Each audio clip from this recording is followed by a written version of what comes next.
ধরেন ধরেন ধরেন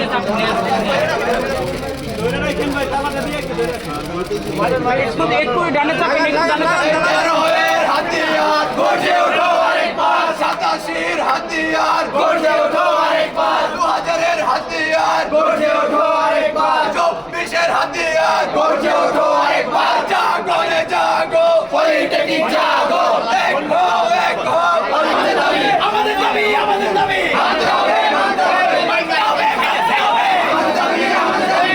shutdown, shutdown, polytechnic shutdown, polytechnic shutdown, shutdown, shutdown.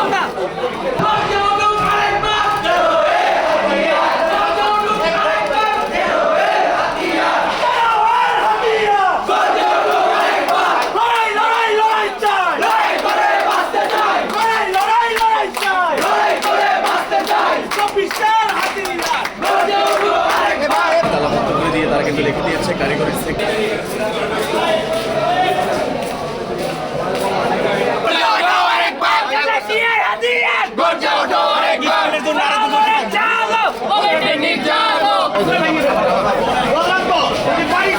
Committee করবে সুপারিশ, কিছু কিছু দাবি, যেমন 2 নম্বর দাবিটা সরাসরি বোর্ড থেকে বাস্তবায়ন হতে পারে, এবং কারিকুলাম ডেভেলপমেন্টের যে বিষয়টা, মানসম্মত কারিকুলাম ডেভেলপমেন্টের বিষয়ে যদি কাজ করতে হয় তাহলে কিছু সময়ের প্রয়োজন আছে।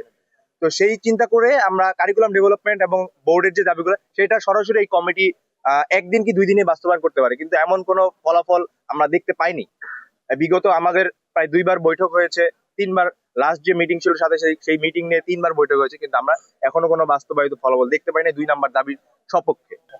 আমরা সবাই মেনে নিচ্ছি অবশ্যই, কিন্তু সেই জন্য কিন্তু আমরা জনদুর্ভোগ ঘটছে এরকম ধরনের কোনো কর্মকাণ্ড বা রাজপথ কেন্দ্রিক কর্মকাণ্ডের দিকে যাচ্ছি না, যেগুলো হলো জনদুর্ভোগ বা রাষ্ট্রের অবস্থা ক্ষতিকর তৈরি করবে। আমরা আমাদের কমিটিকে সময় দিয়েছি, পাশাপাশি আমরা আমাদের আন্দোলনটা চলমান রেখেছি, সেটা শাটডাউন কর্মসূচি হোক বা ক্যাম্পাস কেন্দ্রিক অন্যান্য কর্মকাণ্ডের মাধ্যমে, যেটা জনদুর্ভোগ তৈরি না করে।